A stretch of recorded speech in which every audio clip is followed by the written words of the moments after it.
Yeah, what's going on, people?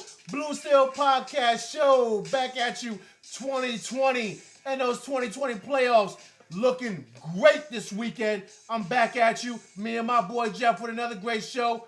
My man Jeff, what's going on, brother? Not much, man. How you? Doing pretty good, people. Once again, please hit us up at the Blue Steel Show at gmail.com. Blue Steel Show at gmail.com. Please continue to send the questions, statements. I think me and Jeff got a couple of runoffs today. But yeah, please continue to reach out. Thank you for the love and support. And please continue to hit us up on that Locker Room Talk on Facebook. JB and LV Live, Locker Room Talk from Blue Steel. Please continue to hit that up. We got a lot of great content on that as well. But let's get straight to it. Jeff, what a great playoff weekend, my man. What a great playoff weekend. Yeah, it was, man. It was really good. It seems like a lot of times the wild card weekend is not that great. Like there could be a couple blowouts and stuff like that, but all the games are really competitive, man, which was nice. Two overtime games. You can't really ask for much more first round of playoffs. So Yes, very true, very true. But to me, Jeff, biggest upset, first round, I think in a long time, in New England. Derrick Henry did what I thought he was going to do and I said he had to do. Run for at least 288. I think he got about 200. And they sent the Patriots home packing early, Jeff. 20-13. The Titans got that big victory in New England. Jeff, talk about it, my man. yeah, man, we called that. I mean, you said you can run on the Patriots, and they did that for sure. Um, pedestrian offense like they had all season. I mean, they look like how they looked all year. It's I mean, it's surprising obviously because just you don't expect the Patriots to lose in Foxborough. I don't think they've lost here since 2010 with the Ravens. I think that's when it was wild card weekend, something like Wow. that. That's almost 10 years, Jeff. Yeah. So It is 10 years. It is 10 years. Sorry. yeah, and they haven't played they don't. I mean, there's a lot of reasons why they don't always get a bad first round, but you don't need to talk about that now. But big ups to the Titans, man. They took it to them, punched him right in the face, and sent Tom Brady home. And there's a lot of questions with the Patriots now. So they're in a transition mode for sure. So we got to see what's going to happen with them. But they did a great job, well prepared. They did what you got to do. You run right at them until they stop you, and they didn't. So, they did a great job. What you think? Very true, man. I mean, I think that once again, it's what I talked about before. You know what I mean? It's all those young talented teams. You know what I mean? A perfect example, Derrick Henry, young player. You know what I mean? And then you got to say a young coach, and Mike Vrabel, who's also a Patriot and Bill Belichick disciple. You know what I mean? He was on those Patriot teams, and he's the head coach. So he used a lot of his old school tactics that he learned from Belichick. He used it on Belichick. Even at the end of the game, I don't know if people saw with the punt, right yeah. with the punt and how he went about that. Take some time off the clock. That's an old Belichick trick. You know what I mean? And he stole that from him. Funny when they use it against him, they whine about it. That's right. I hate that, man. I can't stand that. And Belichick, it's legal. What you whining about? That's right. That's right, Jeff. That's right. And Belichick was fired up behind that. He was extremely hot. Oh yeah. You saw him on the sidelines. That's the most animated I've seen Belichick in a long time. But he was getting played. He was getting played by his own tools and his own disciple. Like I said, used his old tricks on him, and it just showed how it was kind of like, I don't want to say it was a passing of the torch, but to me it felt like it. Who knows if Tom will be back next year? But like I said, man, we got to get a lot of these old guys out of here. I've said this before on our show, and let's have those young guys start to shine. Derrick Henry, man, I mean, he looks like all of everything of 6'4", 240 pounds. He's like a Eddie George 2.0. I was just about to say that. I was talking this weekend about that. Watching the game, man. I remember Eddie George, same way. Huge running back, and just keep feeding him. So big, big win. Yeah, it was a huge win. So then the next big upset, huge upset, the Vikings knock off who I felt was going to the Super Bowl, the Saints in the Superdome, 26-20. Jeff. And listen, man, second to the Patriots. Nobody saw this coming. What do you think about that, Jeff? to me, this is the biggest upset, man. The Saints was rolling. It was averaging like almost 40 points a game at the end of the year. So at home, I didn't. I mean, like I said, to me, this is the biggest upset just because the Saints was playing so well. They have a better roster than the Patriots, in my opinion.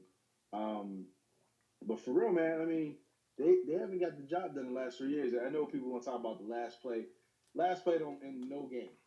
There's almost 100 plays before the last play of the game. You have a lot more opportunities to win before that last play. Um, they just got outplayed, man, like literally at home, which is very surprising. So I'm painting this some questionable things with the clock at the end of the game, not calling the timeout in the regulation. Could have possibly had more time to win the game as opposed to going for the field goal. Um, you know, Drew Brees looked pedestrian in the first half, man. To be honest, they didn't look good. The better team won. Honestly, the better team won that game because um, the Saints didn't look like the better team at all. They're lucky to get into overtime. And your boy, you know, you like that Kirk Cousins, two nice pass. That pass to Thielen, that was a beautiful pass. Yeah, it was. Beautiful pass. Now you don't get a pass for the rest of your career. As much money as they're paying, you're supposed to be a superstar. He's getting paid $28 million a year, I think is the average. $84 million over 3 years, something like that. 26, something, whatever it is, it's a lot. So he should be winning these games as much as he's paid. He just hasn't. So, but give him props. He had a great game, and he came up big when they needed him to, as opposed to Breeze that didn't. To be honest. Yeah, I totally agree with you. I totally agree. He did look pedestrian, but you know what? The Vikings have always had this defense for the last couple of years. Yeah, they have. That defense is solid. You got Lindo Joseph, you got Everson Griffin, you got I forget the safety back there, number 22. I think his name's Harrison. I think is his name, or Harris. I forget his name. But there are a lot of guys out there who a lot of tackling, hitting hard. I mean, that's a solid defense, and that's what it was. They struggle with pretty much scoring points on that defense, but the Vikings have always played well. But once again, also I'm gonna go back to my same point. It's a young man's game. Dalvin Cook looked great. Stephon Diggs looked great. Adam Thielen looked great. I mean, these are all young guys who are pretty much on their way to kind of coming into their stardom. Their last couple of years they played good. Dalvin Cook's coming around. He's been injured, but he was a big time draft pick for them out of Florida State. So I mean, it's a very exciting way, and for me, I like it. I love it because now what it shows just many levels. It doesn't matter where you play. This is the playoffs. You got to bring it every game. There's no guarantee that you're going to win because you're a home team and you've been used to dominating in the dome. Well, what the Vikings said is that's not happening today. You know what I mean? And I just, hey man, I love it. I mean, I love it. I think it brings so much more of like a story line. It's not the same teams, like I said. And Drew Brees showed his age in the first half. He did. But just different schemes. But as you know, Jeff, the playoffs are different, man. Sometimes you see different blitzes, different coverages that you didn't expect to see during the whole, season. So, it's exciting, man. And I'm happy for the Vikings. I'm happy for Kirk Cousins because they were saying he can't win the big one, and he said, "You know what? I got 3 words for you. You like that? You like that? You like that?" That's what he said at the end of the game, like you said, Jeff. And it's just a great win for them, man. But yeah, let's get straight to it. Let's get to the next one. The Texans and the Bills, Jeff. I was kind of a little worried about this. The Bills flexed their muscle, Jeff. They said, "Hey, listen, we're going to show you why we are 11-5." And wow, Deshaun Watson looked like Russell Wilson in the second half, man. He had to pull a lot of magic tricks. He thought he was back at Clemson again. Right. And right. They stole one, Jeff. They stole one, and I know the Bills are kicking themselves because they had this game. They stole one, Jeff, 22-19. Break it down, brother. That play is gonna go down in history, man. When Watson got hit by both those players, man. I mean, goodness gracious, like that's like Superman right there, man. But like you said, I mean, up until the second half, I mean, they got shut out first half, So yeah, for them to only be down 13-0 was kind of a win right there. And then like Watson said, somebody has to be great. Why not me? He said that after the game. So he showed up in the second half. That's for sure. They didn't look very good. it seems like they always kind of, a lot of times they start off slow. I don't know why, the Texans, but Watson came through when he had to. He's 20 for 25 with a touchdown for 247. Not great numbers, but considering that's basically the second half numbers, look really good, man. You got special players, man. They make special plays, and that was a spectacular play made by Watson there at the end. And that hit and the spin out and the kick to the running back to get down him, and that was a ridiculous play. So that was an all time great play right there. So Yeah, great win for him, man. Great win for him and that team, and so they can keep rolling. To end it off, Jeff, we got the Seahawks and the Eagles. A very ugly game by both yep. teams that are beaten up by a lot of injuries, Jeff. But what separated the game? The Seahawks got Russell Wilson and the Eagles don't. Break it down, Jeff. I mean, basically that hit by Clowney, which should have been a penalty. The sparing basically that cost the Eagles the game. We don't even know if they'd have won. I wish he'd have came back in Wentz, but they don't play around with those hip injuries no more. So it just sucks that he didn't get a chance to finish the game because you always want the best players out there, Right. So to me, that's the game. Seattle didn't look great.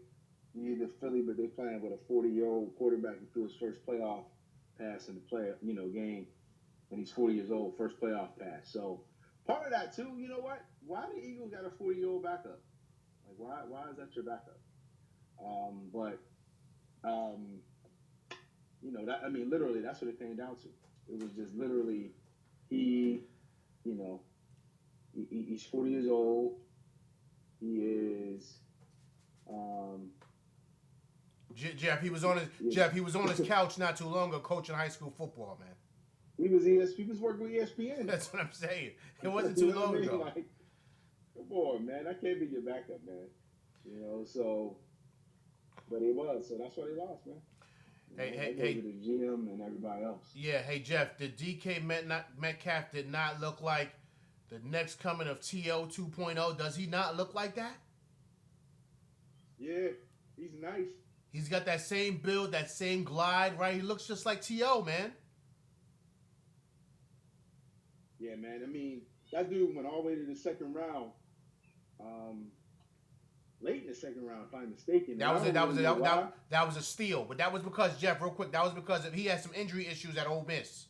Okay, he had some injury issues. That's why. Okay. He tested well. He tested well at Ole Miss, and he tested well in the combine.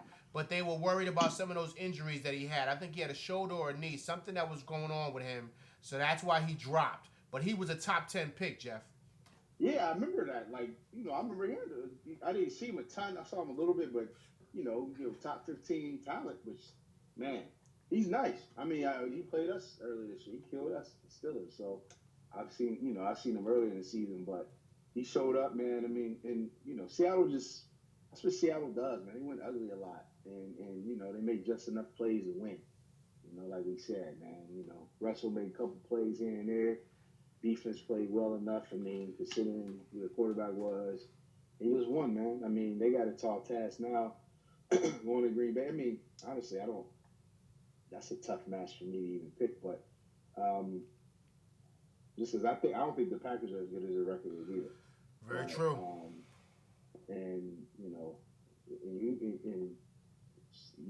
Russell can pull a rabbit out of his back pocket at any time, man. So, hey Jeff. No one cares how you win. Just like Al Davis said, man. Just win, baby. Just win, baby. That's it. It could be 2-0. That's it. Just Go win. that next round. That's right. Get that check the next year. That's all that matters. That's right. So people. So I appreciate you coming on, listen to us. But before we end the show, me and Jeff just wanted to kind of bring something up, something that the NFL was talking about. Jeff, what do you think of these pass interference calls and, them going to the review and taking a look at that? I mean, Jeff, I don't like it. I mean, what's your perception on this whole pass interference and looking at it and reviewing if the call was made? And I don't know, Jeff. I mean, I think they need to get rid of it. If you look at any play in the NFL, just pretty much anything, man, there's always some contact. It's football. So there's gonna be pushing. I mean, it's the playoffs. To let them play a little. You know, that's how the playoffs have always been, which they should be. You know, they're gonna let guys. They're gonna let people, the players, decide it on the field. They don't call that on the field. You can't go back to the booth and assess that a pass interference. You can't. Or offensive pass interference on our last play in the release, for instance. They just need to get rid of it. Don't even have it. Leave it on the field. Stop trying to correct stuff in the playoffs. Just because one team. So a horrible call the Saints missed last year. But guess what? You had a whole game to win.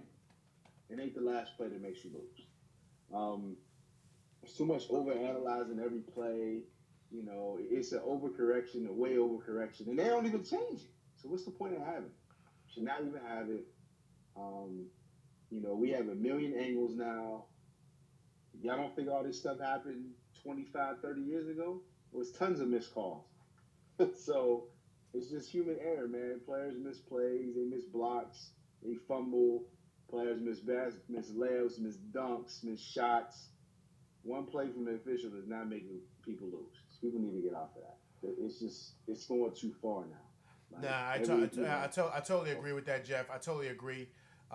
It's a bang bang play, man. And here's the thing: this is the playoffs, man. You do not, and I'm even saying this, even if I was a team who felt like the call was against me, like it would bother me because I would say, you know what, I don't want to win like that. Right. Listen, the guys are out there playing. Listen, they're holding on every single play. Do you understand? They can't call everything, and then when a game is on a line like that, you can't let a flag or a whistle in basketball determine the end of the game. You got to let the players play it out. Now, here's the thing: if the wide receiver would have grabbed his arm and he would have dropped it, and they didn't call pass interference, would you be upset?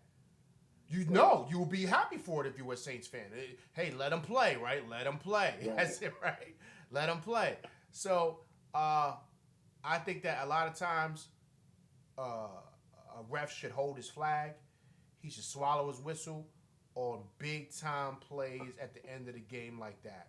A big time shot, a big time catch, whatever. Throw, tackle, swallow your whistle, hold your flag, let the players determine it, man. You know what I mean? It's a perfect example. I'm a big Knicks fan. I remember when the Knicks were about to beat the Bulls and Charles Smith was going up for the layups and Scottie Pippen was ripping his arm off, just hacking the hell out of him. We saw it was a hack. It was a clean hack, but they didn't call it. You know why? They were saying go up stronger. Go up stronger. Put your elbows out. Go up stronger. If they hit him in the mouth, Scotty wouldn't have reached his arm back in there. You could have got a layup. Right. You just got to do it like that, man. I just think that that's how it should be. And I'm glad that they didn't change the call and the Vikings were able to get out of there with a win. Hey, great show, man.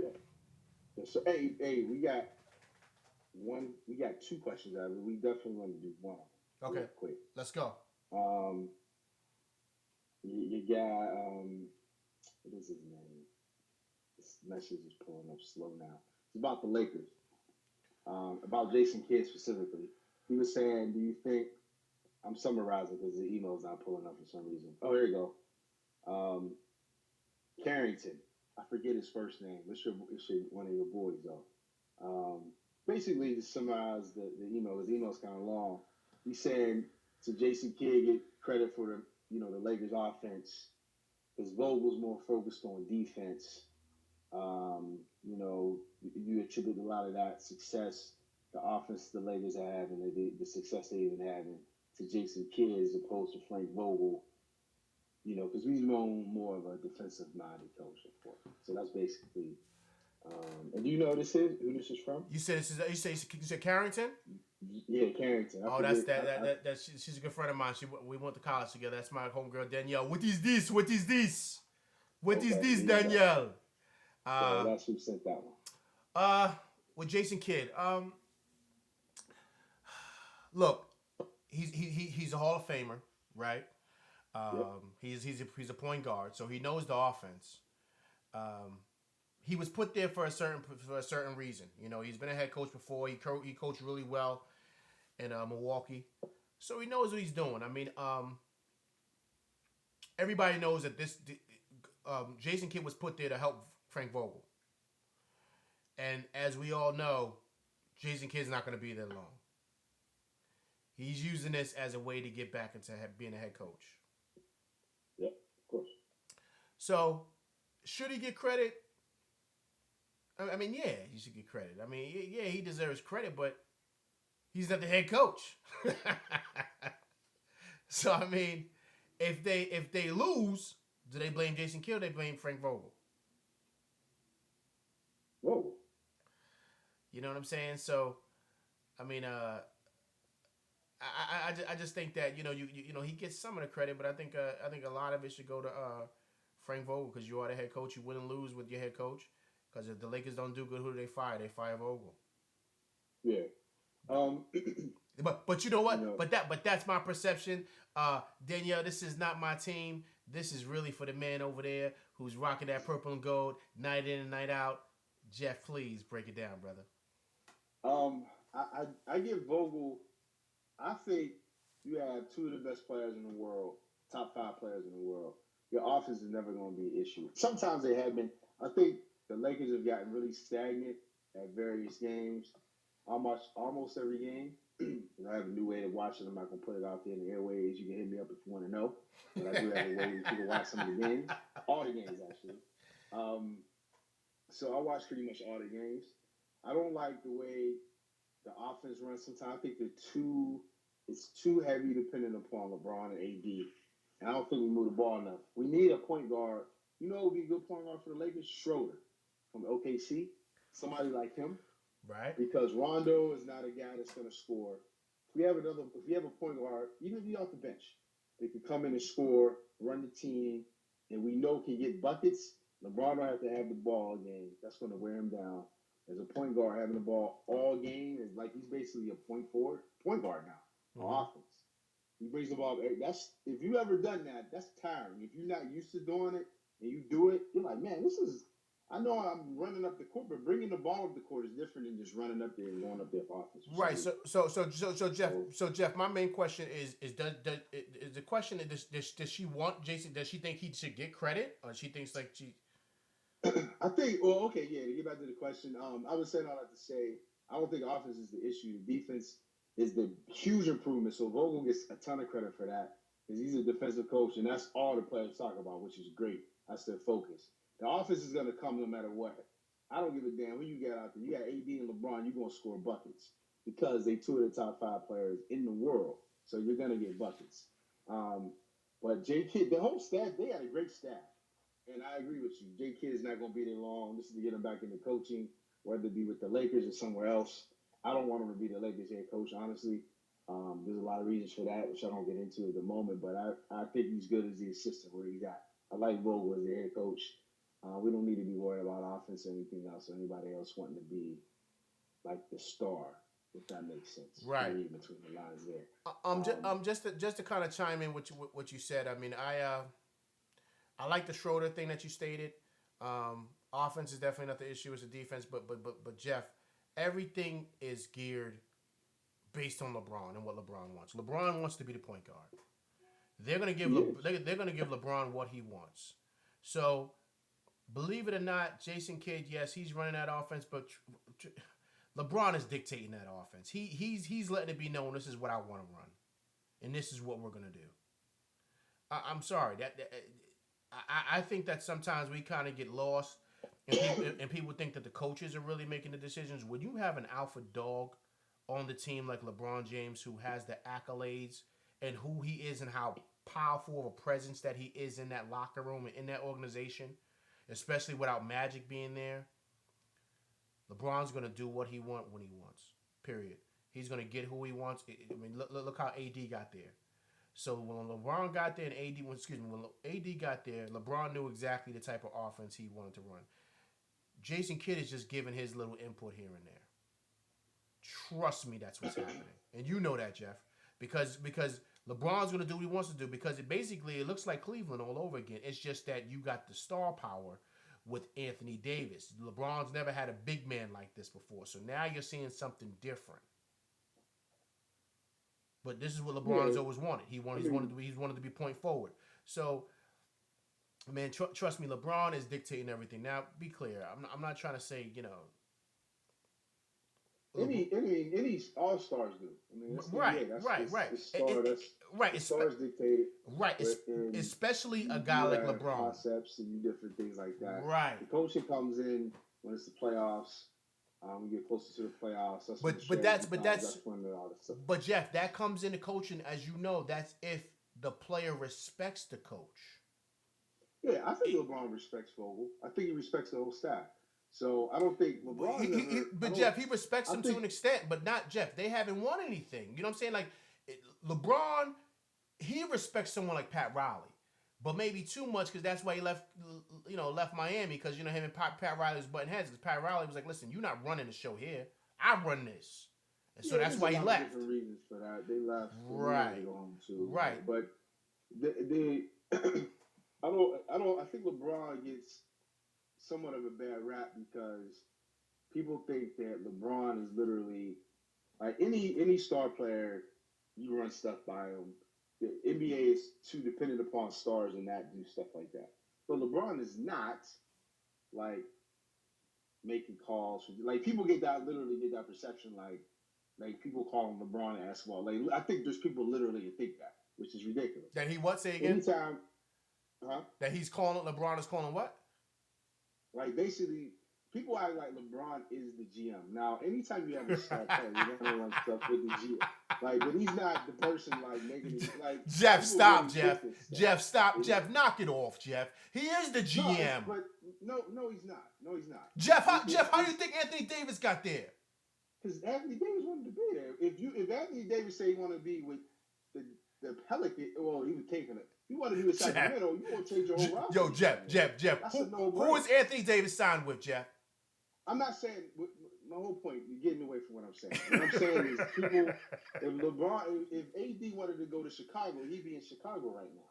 If he wanted to be in the Knicks, he would be at the Knicks. He's a star player. Stars get what they want. Right. I'm not saying that, but people act like LeBron is the person making all the moves for everything, which is not true. Like, they act like he is the GM. You're going to confer, like, people, they spoke to Kobe about stuff. You're going to speak to Magic about stuff. You're going to speak to Jordan about stuff. Because if you're going to make changes on the team, of course, the star player got to be bought in. Of course. So but LeBron's perception of it is worse than all those other players for whatever reason it is. I don't really know why. Well, you know why, Jeff. It's easy to figure out, Jeff. We know why. We know why. It's because everything that happened with Miami. Jeff, we know why. Like, come on, this is the whole Banana Boat crew. This is why it's like that with him. This is what he did. I mean, it's easy to figure out. It's not hard.